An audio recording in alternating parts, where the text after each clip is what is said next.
weather going into Christmas, but I'll have enough here pretty soon of winter weather. Will, Sam, let's have the national anthem, Pledge of Allegiance.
Allegiance to the flag of the United States of America and to the republic for which it stands, one nation, under God, indivisible, with liberty and justice for all.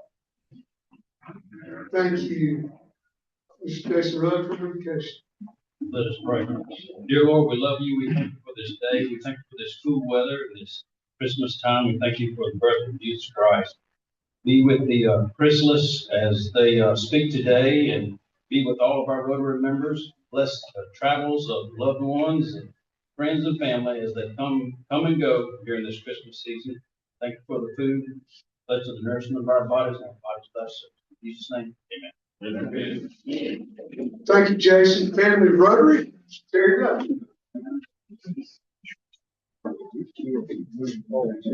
Thanks, President Allen. Just an observation, noticing people coming in today seemed to be very frisky.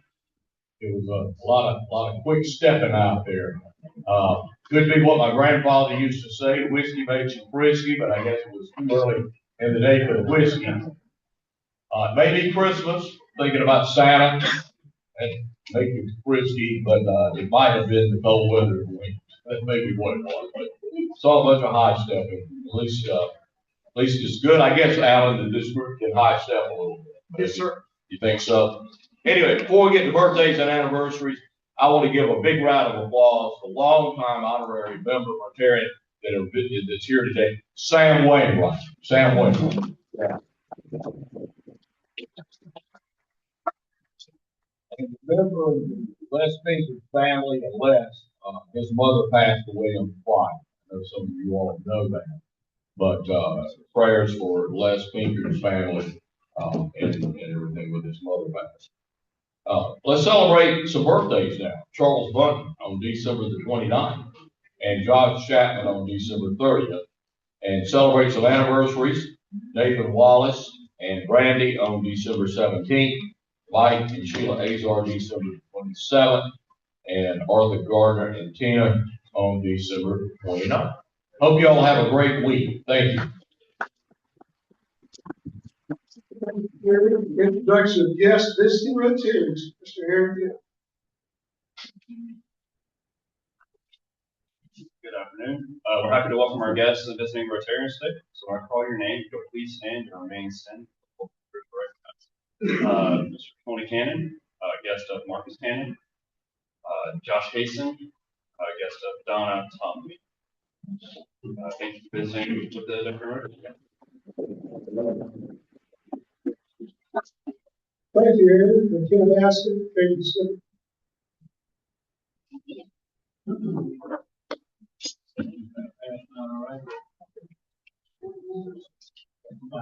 Today we have 846 points.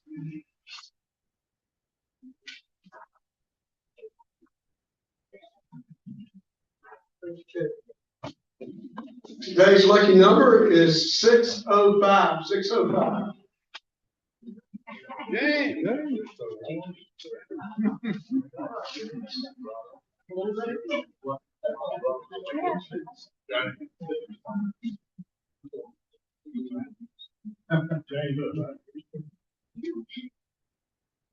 Fourth club, we'll try again. Fourth page, we'll try again next year. Thanks, Kevin. All right, just a few quick announcements. Mr. Walter Hill, please come forward. Y'all all got flyers on your table. The Dine Out Dothan raffle for Wiregrass United Way is this Friday afternoon. I know some of y'all have already bought tickets, but if you haven't, we have plenty here today. John Brown from our board has 20 at his table to sell. Charles Button had 30 to sell, but he already sold them all. Several people at his table put it together and bought all of them. So thank y'all very much. But they're $10 each. You can also scan the QR code. We got Venmo, like everybody else. There's multiple ways to pay. But we would appreciate trying to sell all of them. We will give away Friday afternoon just over $3,000 in restaurant gift cards. The first ticket drawn wins over $1,500, then $1,000 for the next ticket, and $500 for the third. You can see a list of all the restaurants and businesses participating there on your flyer. Thank y'all very much. Thank you, Walter. Just want to thank everyone for all you've done in supplying the toy drive that we've had. I believe we're 50% at this point. Fantastic job by all the Rotarians and Marcus putting this together for us. Mike, did you want to say anything on bell ring? Absolutely. I think I put you on the spot. I know. Yes, sir. I've got my speech ready. It's a good deal. All right, we are down to the week when we are going to be ringing the bells. We got Thursday, Friday, and then next Monday and Tuesday that are dedicated to us. We've got 5 remaining shifts, so I need at least 4 more ringers because I'm going to take at least one of those shifts. Our location, as everybody, as we've said before, is Hobby Lobby. Now, if you've got a 10 a.m. shift, somebody from Salvation Army will be there to help you set up. If you've got the 6 to 7 shift at night, somebody will be there to take the kettlebell. So we're not necessarily responsible for that. There'll be somebody there to help you. Just wanted everybody to know. Most of these shifts are 2 hours. So if you want to pair up with somebody, we can make that happen. I did put another registration sheet on the tables, so you can kind of see what's already taken and what's available. And please help me fill those last few spots. So also call me. Yes, sir. Are you going to guarantee good weather? I am going to guarantee that at some point we will have good weather. May not be during our building. So that's about as good as I can do. And then my contact information also is on there. You can fill out that sheet, put your name on it. You can call me, text me, or email me to let me know you want to ring. And then if for some reason you can't fill your time, please give me a call as early as possible so that we can replace you and or let the Salvation Army know that they need to. And the last thing, to David's point, dress warm, because I'm afraid it's going to be cool this time. So that's really it. Just need to fill those last 4 spots. So thank you for everything you've been doing. Thank you, Michael. Great job. Just a reminder, board members that are here, we'll have a quick piano meeting at the end of the meeting. Now, I would like to turn the program over to Mr. Marquette.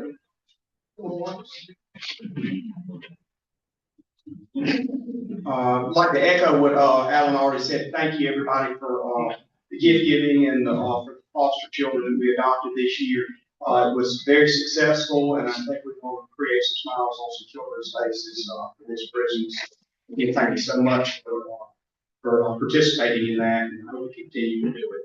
I'd like to apologize first for 16 years of membership and not bringing this program to y'all before. Some of y'all may be familiar with the Chrysalis Home for Girls, and some of you may not, but after you leave today, you will. These 2 beautiful women up here. The first one, I'm partial to her. That's my wife, Tony. She's been involved with the home for over 20 years, and Kristyn is the executive director, and she's going to speak to us about it today. So hope y'all enjoy the program. Kristyn Etheredge is a licensed professional counselor. and certified clinical trauma professional who has dedicated her career to helping children and families heal from the effects of trauma. She currently serves as the executive director for the Chrysalis Home for Girls. It is a nonprofit residential program that provides hope and support for young women overcoming trauma, foster care challenges, and behavioral health needs. Kristyn is a graduate of Troy University. She has a Bachelor's of Science in Psychology and a Master of Science in Counseling Psychology. She has over 20 years of experience in the mental health field. She specializes in trauma-focused therapy, child abuse prevention, and recovery from both children and adults. In addition to her clinical work, Kristyn is an experienced program manager, a grant writer, and community advocate. She oversees intern training for future professionals in counseling, social work, and rehabilitation programs. Kristyn is deeply committed to the community engagement and collaboration, frequently partnering with local organizations to strengthen prevention and support systems for our vulnerable youth. Her leadership at the Chrysalis Home for the Girls reflects her passion for building resilient communities and creating lasting change for children and families across Alabama. Please join me in welcoming Kristyn.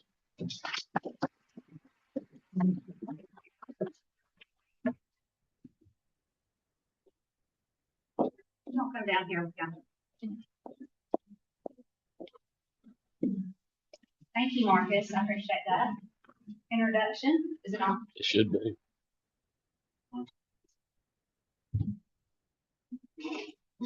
Yes, his wife Tammy Cannon is our clinical director at Chrysalis, and she has been with the program for over 20 years. She is a wonderful asset to Chrysalis. So I'm just honored to be here today. Thank you, Marcus, for inviting us to be here. And there's a lot of familiar faces in the audience, a lot of supporters as well. So I appreciate just having an opportunity to share with you about Chrysalis and what we do.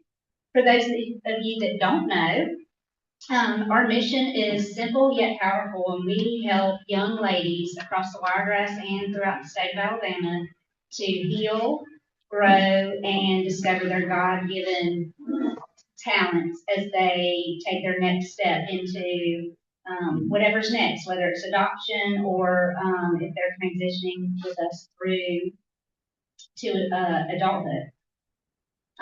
So we are a 501c3. We were founded by a group of individuals, the Houston County Medical Alliance, that saw the major need in our area for foster care homes.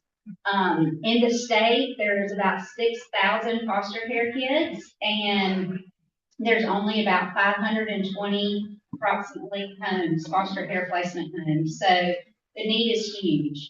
We have a lot of girls that and boys that we get calls about that are sleeping in the DHR office because they don't have anywhere to place them. So there was definitely a huge need, and the Medical Alliance saw that, and so they created Chrysalis back in 1986, and shortly after we were licensed and began accepting girls at that time for foster care placement. We do serve girls in the Wiregrass area. We like to make that our first priority, but we take them from all over the state of Alabama. So any county, 67 counties in Alabama, we accept from all of those counties.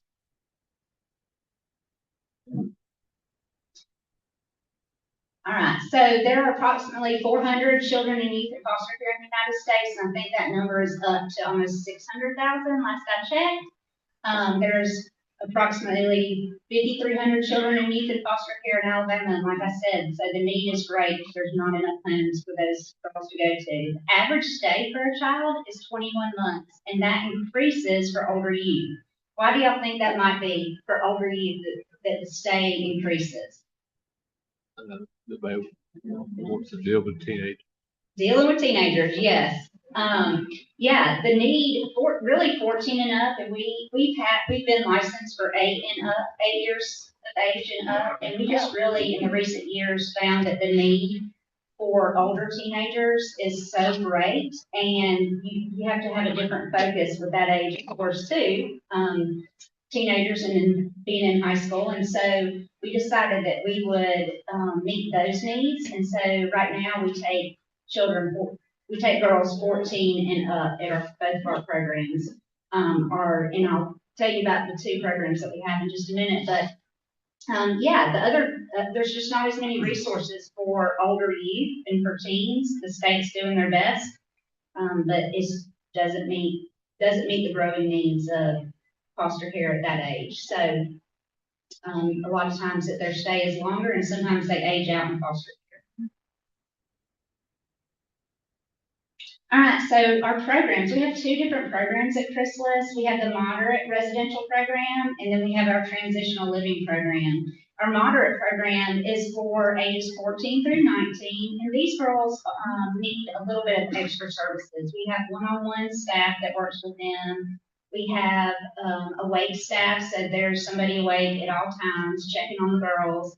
They have therapeutic needs. All of our girls receive counseling services. They may have learning disabilities or other special needs that they need extra attention and care for. This is similar to a therapeutic foster care home, if y'all are familiar with that.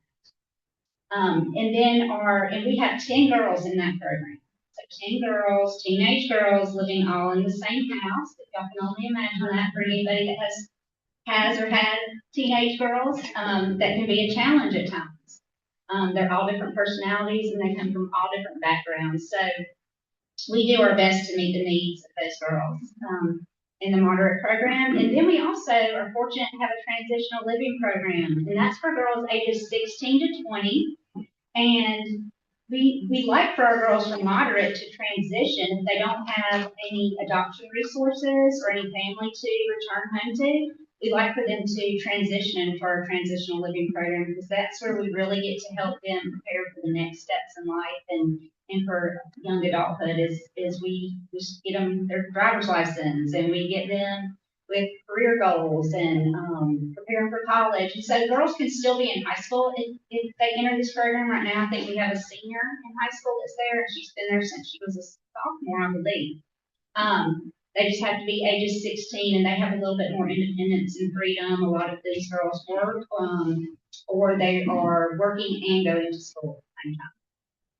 So those are our two programs. In our transitional living program, we house 4 girls. We're licensed for 8, but we like to give them their own room, and it cuts down on staff. And so we have 4 girls that we have in that program in that house.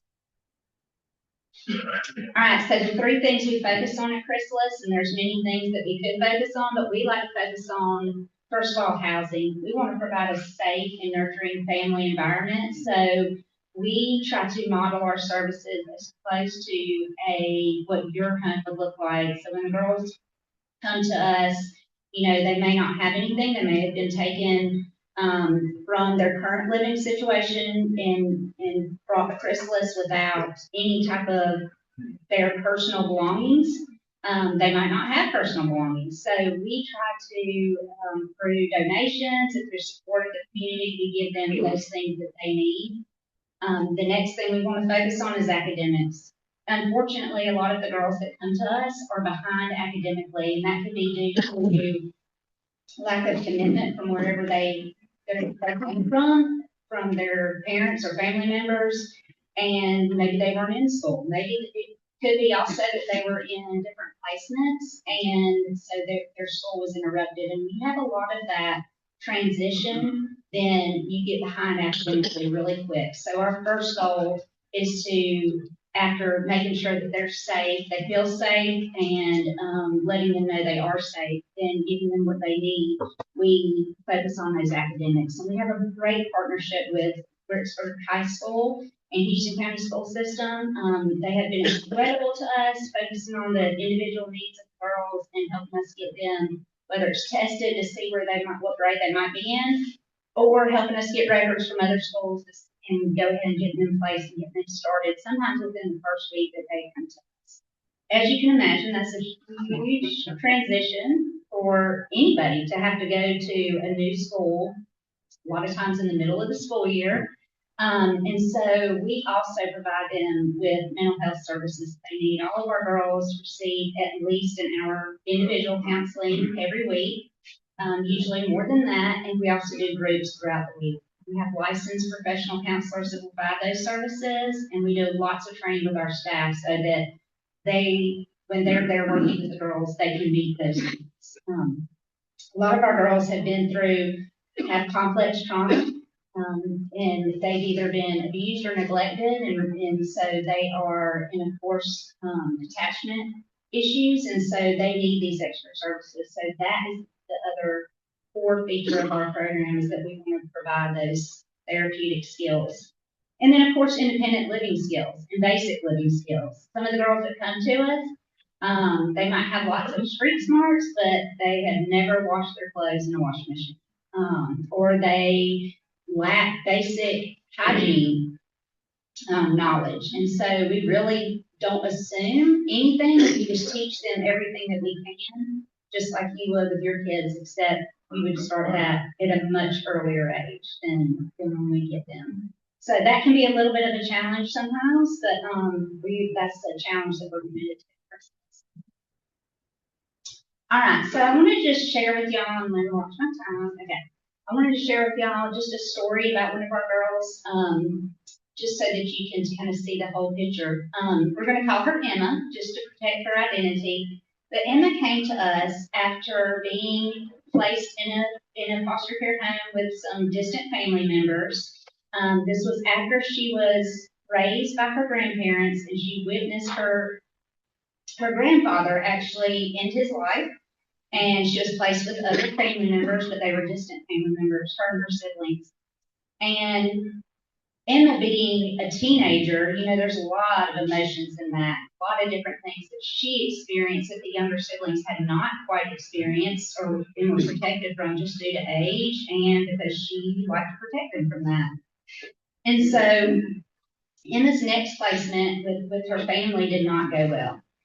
They wanted her to adjust immediately to all of the changes, and they had expectations for her that she was not able to make. And of course, she hadn't even been through the healing process, so she was just kind of stuck, not being able to transition or to change in that environment. And so it wasn't long, maybe about 6 months, that they decided that was not going to be a good fit for Emma. And they kept the siblings, and they put Emma back into foster care.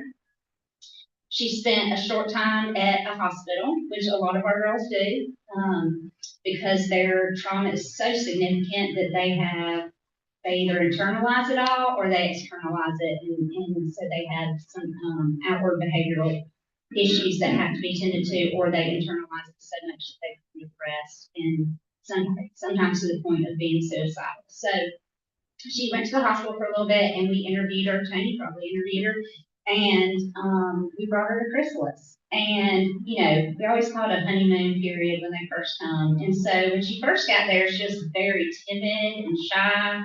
She did not hardly speak to anybody.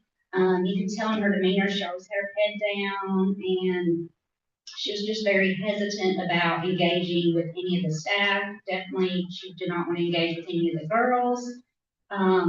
We immediately started working on making sure that she felt safe, letting her set up her side of the room the way she wanted it. The girls at Moderate House share a bedroom, but they have their sides, and they have these boards that they can put artwork on, and we help them print that out or make it, whatever they want to do, make it their own space. And so she picked out all her stuff, and so I think that helped a little bit. And then she was enrolled in school.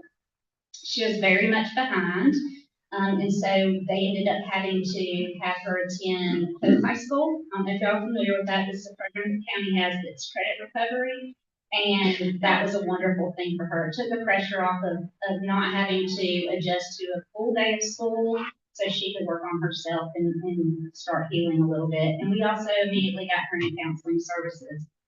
This child, in 2 weeks, she was a different person.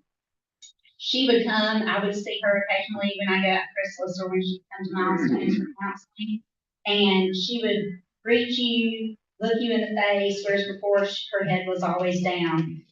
It was a remarkable change. We don't always see that. Sometimes it takes a long time, but with her, she really she embraced the healing journey, and she really did the hard work with her counselor to get to a place where she was just she was not the same girl that we brought in initially, Chrysalis.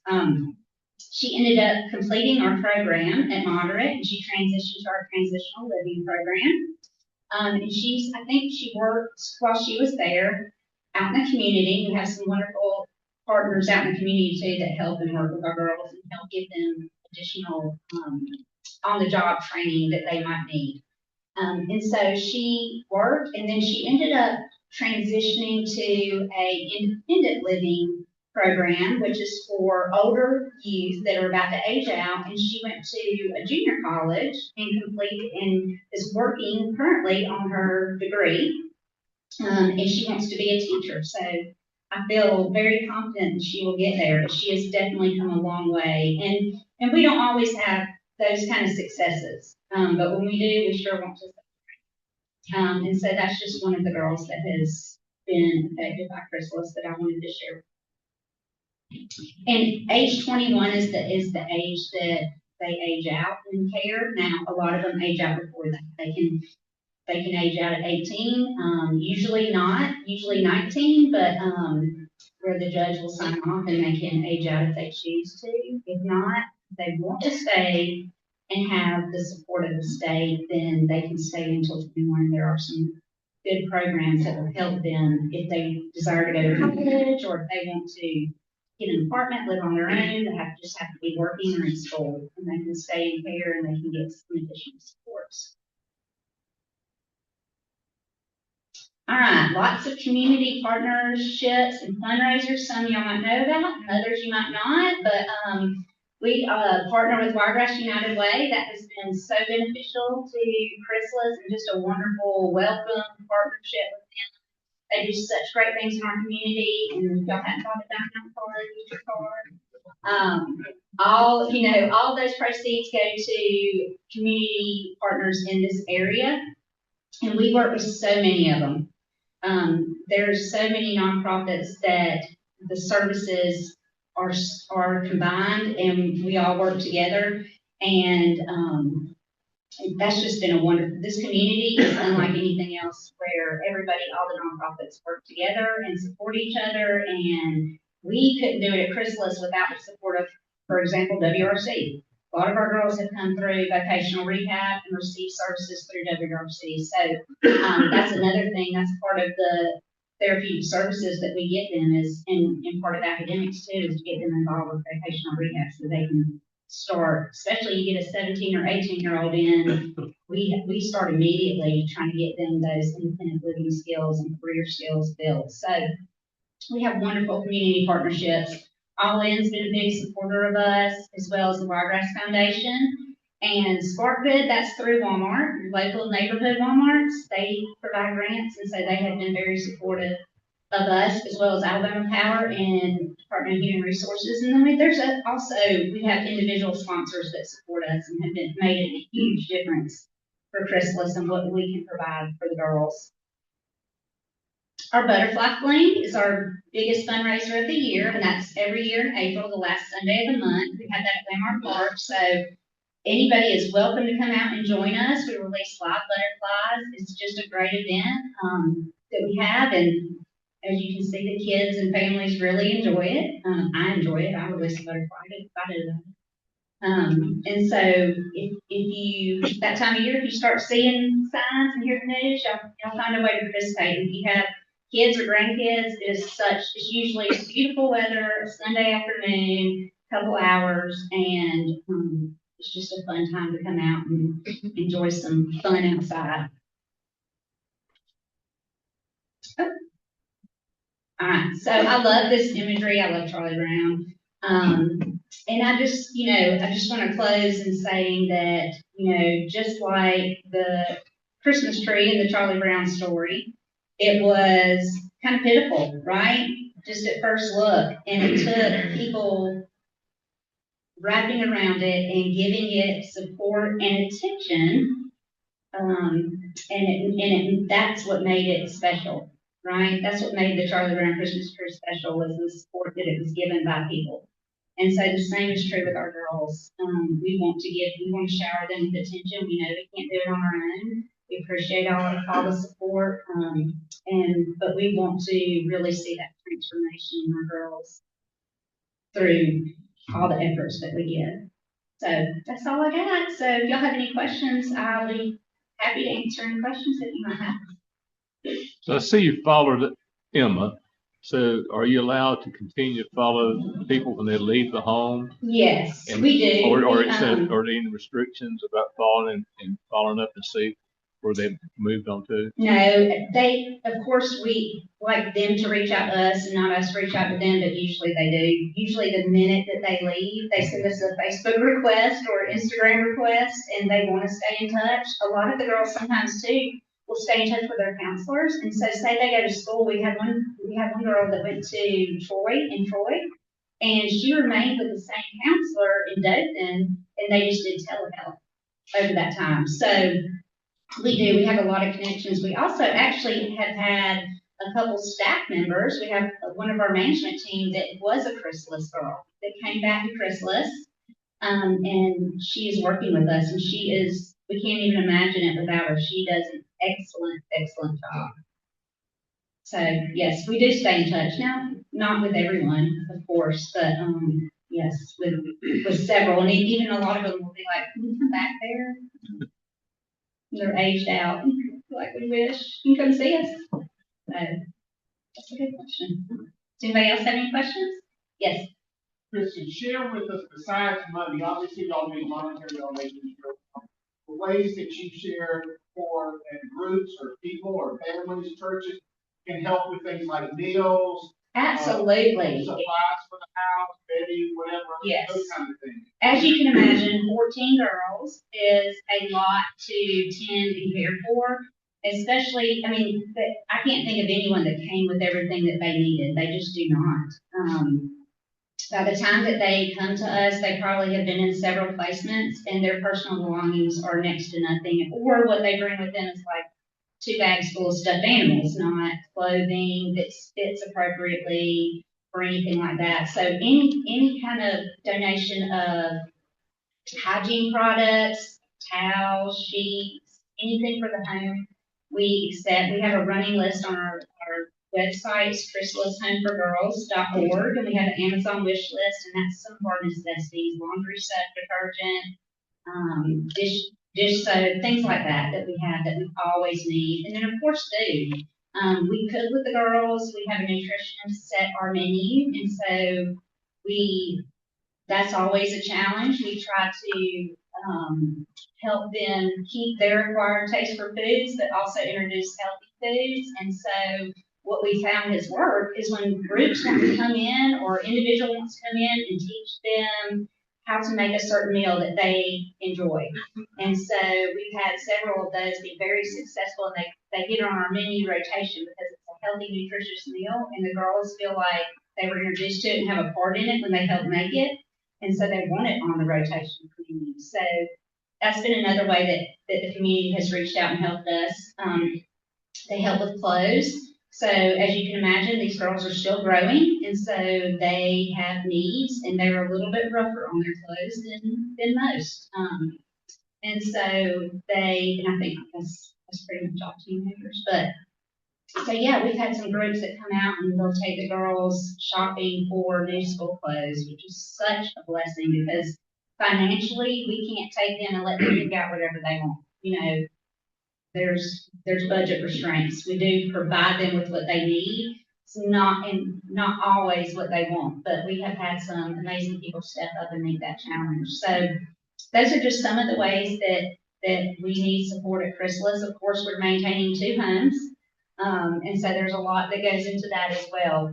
We constantly needing repairs to different things, and then upkeep on lawn maintenance and that kind of thing. So we are always looking for people that want to partner with us and help us with some of those everyday needs.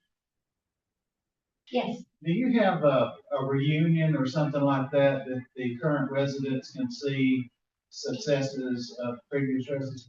So a lot of our former residents will come to the butterfly plane And they will come and introduce themselves, and I've met so many people, and it's staff as well. So that's kind of become like a place where they can get together and share about stories and give us updates on how they're doing and that kind of thing. We also do have people that will reach out by email or by regular mail and let us know that what Chrysalis meant to them. And we have discussed, we are going to have some changes next year. It'll be exciting. And so we're going to have a big open house. So we're hoping that will bring people as well that have either helped sponsor and partnered with us in the past or have been residents at Chrysalis or just had something we'd love to get all those people together and just see how far we've come and the successes and everybody sharing them. So yes. Do you have any thoughts or future goals of possibly expanding those programs to allow more girls? Yes, we would love to have an independent living program here. I think that our community is ripe for it. We have Wallace and community college that we've partnered with, and so the girls have to leave transitional living by 19 and a half. The state will not let us keep them past 19 and a half. And so that they can stay in care until 21. And so I don't know if any of you have a 19-year-old, but they're not quite at all. And so they need help and they need supports. And a lot of them do not have any natural supports. And so we had an independent living program where we could set them up in an apartment and just have a case manager check in with them, making sure you need meds, do you need transportation anywhere? Oh, you know, you're having difficulty at work, let's work that out. You're having difficulty with time management, getting to your appointments, getting places on time, homework's too hard, you know, at school, maybe we need to go take you to talk to somebody at school that we can get you some accommodations. That's what that program would look like. We would love to have something like that. Our houses are in Wicksburg, and so that ideally would be something that we would like to have in Dayton, so they'd have access to more things and not have to travel. But that's costs lots of money and lots of staff, but it's something that we're always thinking about and striving for. Yes.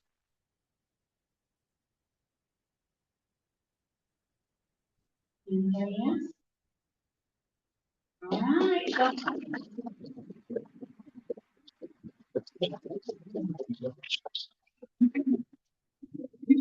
you, this is a great program. Really appreciate what you do. At this time, I would like for Paul Lee and Stephanie Walker to come forward.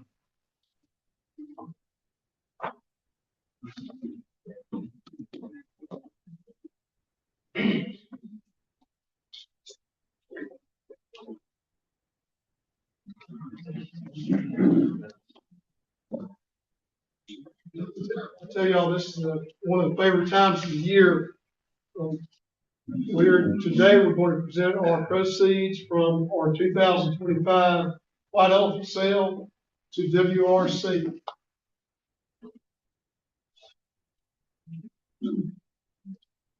The amount this year is $67,000.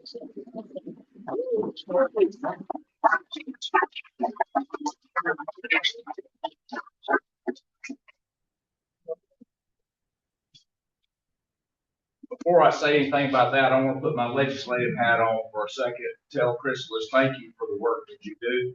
I wish we had 50 more of you in the state of Alabama, because that is a very, very valuable organization.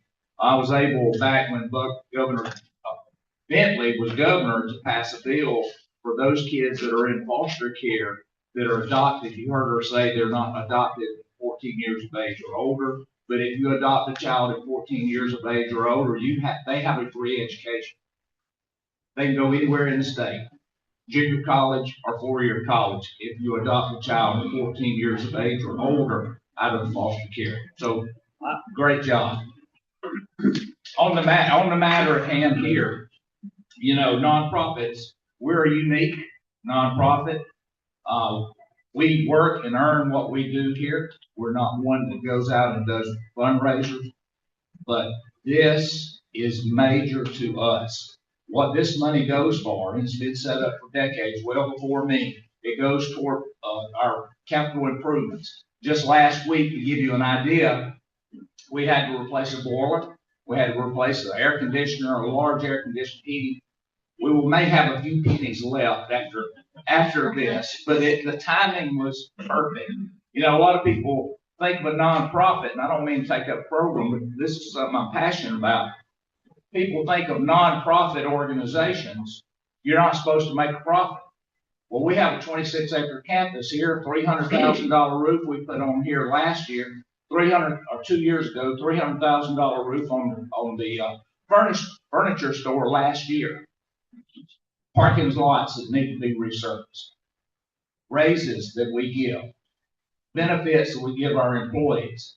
And we've had two consistent groups in my 11 years of being here. One is the money that is raised by the Rotary Club and Wiregrass United Way. And we thank both of you for doing that.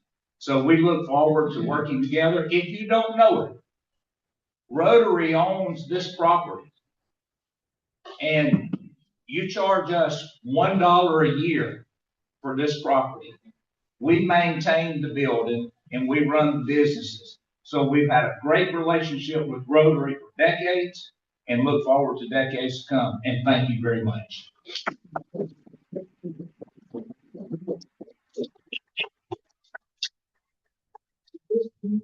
All right, please go forward and we'll have a group picture made this time.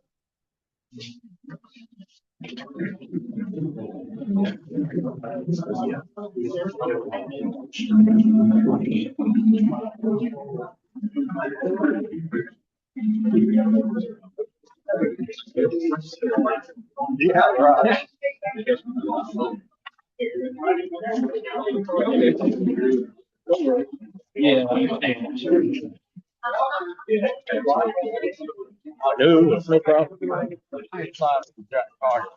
You got a list printed on there, so I'm just gonna move up there to Josh. I can move on. Well, it's not gonna be doing that one. He's gonna move down here. Okay, well, let me go back, cause that's where I had myself to start with. Where? I was with Jack Collier to start. Oh, okay. I So thought Jack- you were ready. Mine? Oh, okay. I have found out too. Okay. Well, I'll put you up there. All right, well, let me move myself back and change the calendar.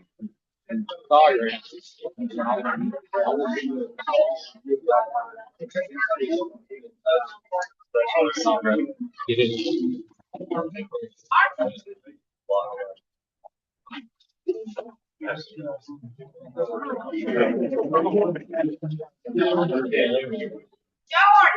George, help him out.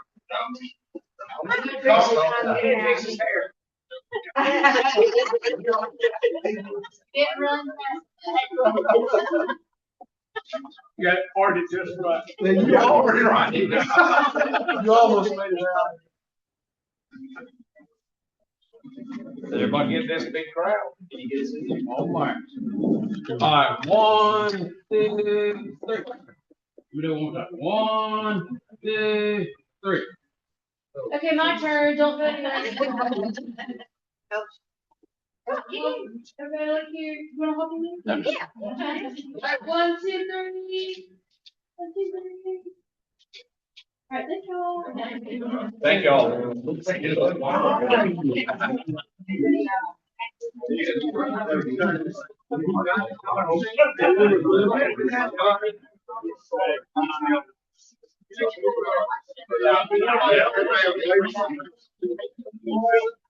Oh, you on Candy camera?